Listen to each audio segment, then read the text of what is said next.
Bismillahirrahmanirrahim. Assalamualaikum warahmatullahi wabarakatuh. Baiklah para siswa-siswaku yang berada di seantero dunia, pada video pembelajaran kali ini kita akan mempelajari tentang kelangsungan hidup hewan dan tumbuhan. Selamat menyaksikan.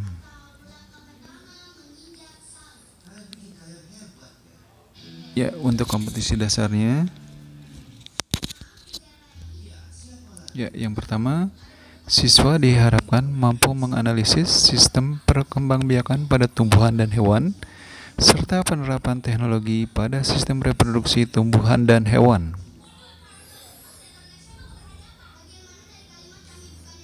Dan untuk keterampilannya, siswa diharapkan mampu menyajikan karya hasil perkembangbiakan pada tumbuhan.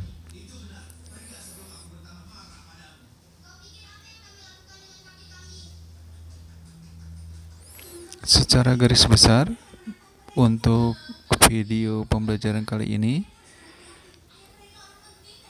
di kelangsungan hidup hewan dan tumbuhan, yang pertama kali kita pelajari adalah tentang adaptasi, ya. Adaptasi yang akan kita pelajari di sini ada adaptasi hewan, kemudian adaptasi pada tumbuhan. Untuk adaptasi hewan yang akan kita amati di antaranya adalah bagaimana hewan memperoleh energi, kemudian fisik, dan juga adaptasi tingkah laku.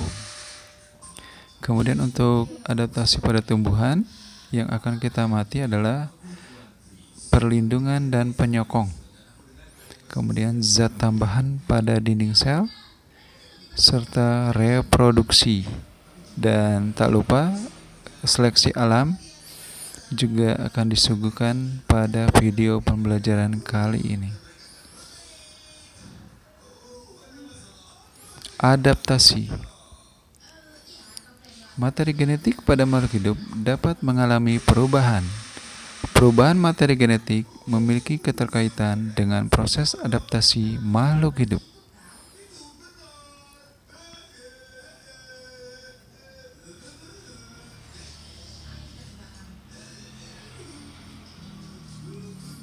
Perubahan materi genetik pada individu dalam populasi memperbesar daya penyesuaian individu tersebut ketika populasinya menempati habitat yang baru atau terjadi perubahan pada lingkungan. Perubahan materi genetik yang terjadi dari waktu ke waktu pada individu dapat memberikan dampak bagi kehidupan individu tersebut. Perubahan materi genetik dapat berdampak pada perubahan karakter atau sifat dari suatu makhluk hidup. Perubahan karakter yang terjadi dapat diturunkan kepada keturunannya.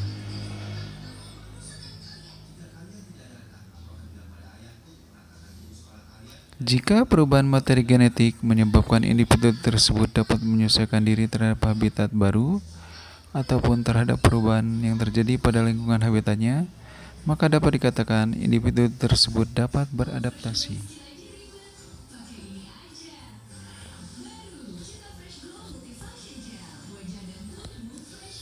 Yang pertama, adaptasi pada hewan, ya. Adaptasi untuk memperoleh energi. Semua makhluk hidup memerlukan makan, termasuk juga hewan. Melalui proses adaptasi, hewan memiliki kemampuan yang berbeda dalam memperoleh makanan, memakan, dan mencerna makanan.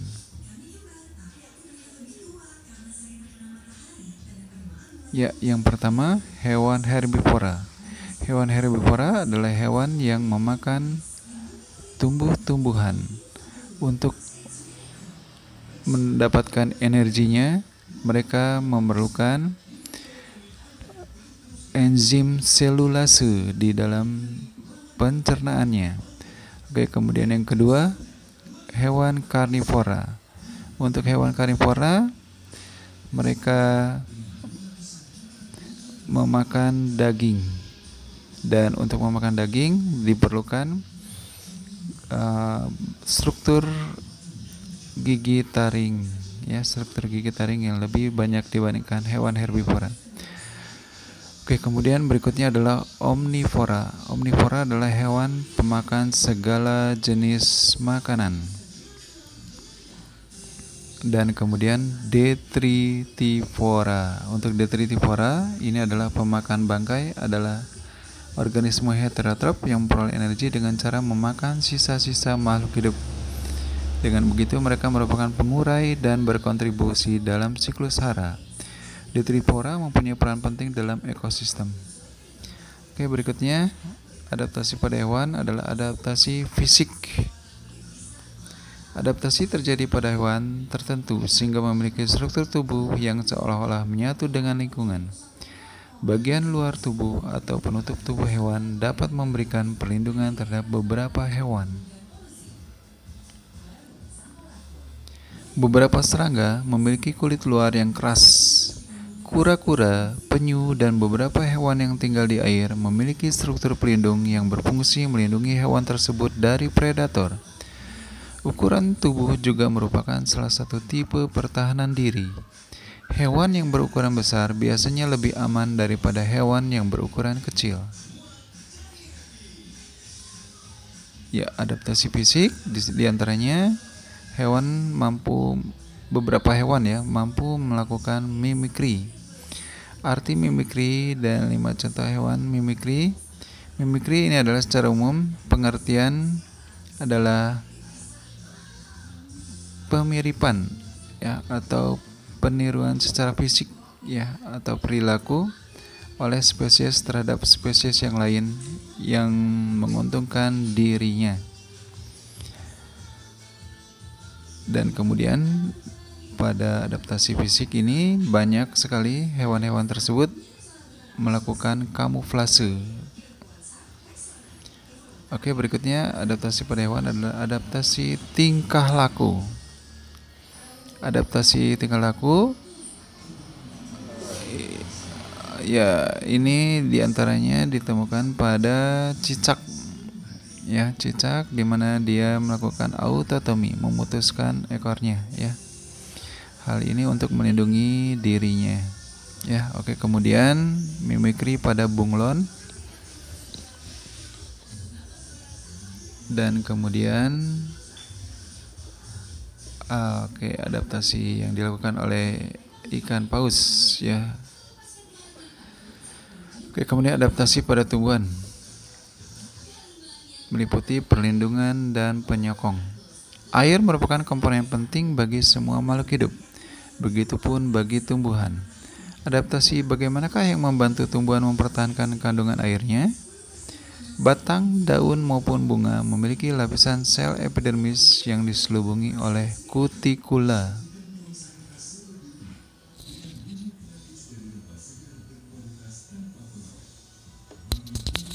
Kutikula merupakan suatu lapisan lilin yang disekresikan oleh sel ke bagian permukaan tanaman. Kutikula memperlambat kehilangan air pada tumbuhan.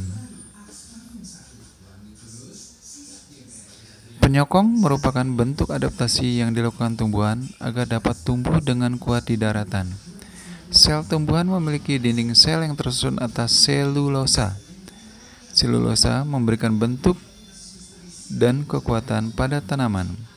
Pada permukaan daun, beberapa tumbuhan memiliki stomata yang umumnya membuka pada siang hari dan menutup pada malam hari. Stomata membuka di siang hari ketika tumbuhan membutuhkan zat yang diperlukan untuk fotosintesis. Stomata juga dapat menutup ketika tumbuhan kehilangan banyak air. Adaptasi ini juga dapat mempertahankan keberadaan air pada sel daun tumbuh-tumbuhan.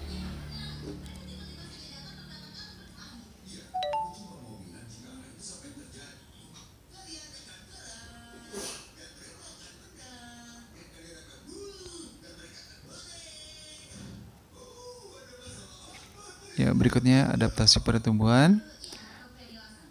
Zat tambahan pada dinding sel.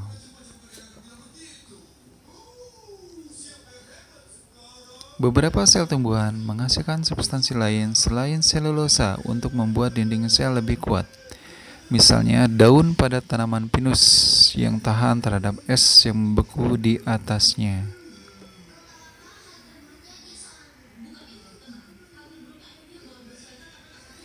Ya, adaptasi pada tumbuhan berikutnya adalah reproduksi. Adaptasi pada reproduksi juga dapat membantu tumbuhan bertahan hidup di daratan. Misalnya saja, ya, tumbuhan memiliki spora yang tahan terhadap kekeringan. Memiliki spora, ya, yang mampu disebarkan melalui kotak sporanya. Oke, kemudian tumbuhan memiliki biji yang kuat, memiliki lapisan yang dilapisi oleh lapisan yang dapat mencegah biji kekurangan air. Oke, dan berikutnya adaptasi dari beberapa jenis tumbuhan yang menyebarkan bijinya dengan bantuan angin. Oke, adaptasi pada tumbuhan, biji dandelion memiliki sayap yang membantunya untuk dapat terbang jika tertiup angin.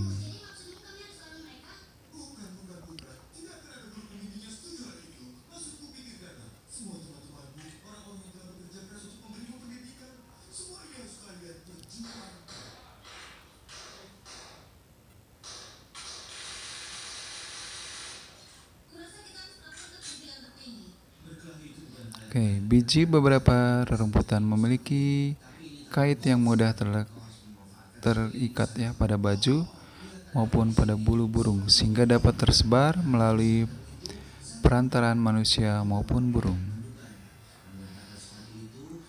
Kelapa memiliki sabut kelapa yang juga memiliki fungsi menyerupai pelampung sehingga kelapa dapat mengapung di air dan terbawa oleh air. Berikutnya, seleksi alam. Seleksi alam yang dimaksud dalam teori evolusi adalah teori bahwa makhluk hidup yang tidak mampu beradaptasi dengan lingkungannya lama-kelamaan akan punah. Yang tertinggal hanyalah mereka yang mampu beradaptasi dengan lingkungannya, dan sesama makhluk hidup akan saling bersaing untuk mempertahankan hidupnya. Contoh seleksi alam misalnya yang terjadi pada ngengat Biston betularia. Ngengat Biston betularia putih sebelum terjadinya revolusi industri jumlahnya lebih banyak daripada ngengat Biston betularia hitam. Namun setelah terjadinya revolusi industri, jumlah ngengat Biston betularia putih lebih sedikit daripada ngengat Biston betularia hitam. Ini terjadi karena ketidakmampuan ngengat Biston betularia putih untuk beradaptasi dengan lingkungan yang baru. Pada saat sebelum terjadinya revolusi di Inggris, udara di Inggris masih bebas dari asap industri, sehingga populasi ngengat Biston betularia hitam menurun karena tidak dapat beradaptasi dengan lingkungannya. Namun setelah revolusi industri, udara di Inggris menjadi gelap oleh asap dan debu industri, sehingga populasi ngengat Biston betularia putih menurun karena tidak dapat beradaptasi dengan lingkungannya. Akibatnya mudah ditangkap oleh pemangsanya. Ya, demikian ya tentang Biston betularia. Ya, ini bisa kita lihat sebelum terjadinya revolusi industri, di mana jumlah dari Biston betularia putih itu jumlahnya lebih banyak ya dibandingkan Biston betularia yang hitam. Tapi setelah terjadinya revolusi industri, Biston betularia yang berwarna hitam jumlahnya lebih banyak dibandingkan Biston betularia yang berwarna putih. Ya, di mana Biston betularia hitam mampu beradaptasi dengan lingkungannya yang baru, sedangkan Biston betularia putih tidak mampu beradaptasi dengan lingkungannya yang baru. Baik, demikian siswa-siswaku yang di seluruh dunia. Mudah-mudahan pemaparan dari materi kelangsungan hidup pada hewan dan tumbuhan mampu dicerna oleh kalian. See you later. Wabillahi taufiq wa hidayah. Wassalamualaikum warahmatullahi wabarakatuh.